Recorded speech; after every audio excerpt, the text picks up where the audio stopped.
Well, this week we're at the Lincoln auction rooms and John's with me today.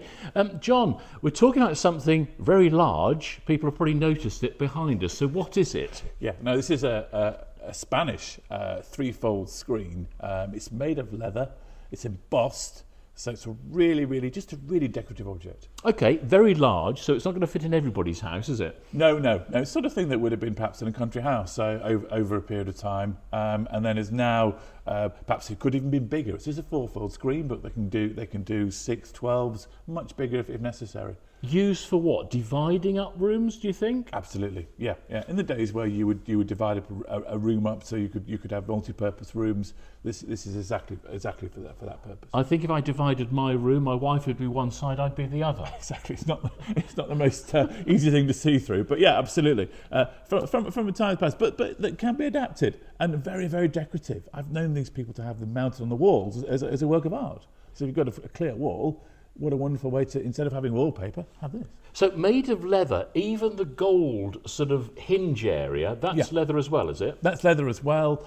It's also hand painted, so it's pretty much like an oil painting onto the leather, and it's actually textured, so it's been embossed from the back to give it a bit more relief. As I say, it's just a really decorative object. What sort of age would you put at it? We think it's probably 18th or 19th century. Possibly more likely to be 18th, I would have thought, but they do vary. You can get them from the sort of 17th century as well, so they did make them over a period of time, but we believe this one to be the late 19th, late 18th into the 19th century. Colours sort of slightly changed when you look at different areas, so would this benefit from a clean or would you leave it as it is? I think it's the sort of thing these days you will leave as it is. You're absolutely right that the colours over a period of time and uses perhaps of varnish and things like that are perhaps discoloured like you would have in an oil painting.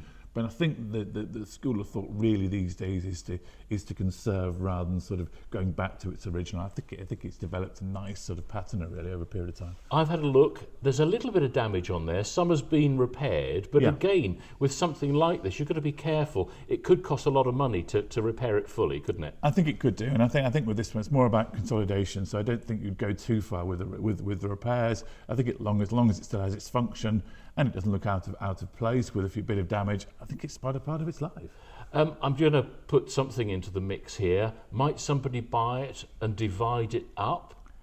They could do, and again, I've seen people mount these on the backs of doors as a sort of a feature as well. You know, as I say, instead of having panelling, you could use this. As I say, lots of different features that you could do. It'd be nice to think that it stays as a screen, but you know, it may not. Let's hope it does. If you'd like to know more, go to the website goldingyoung.com.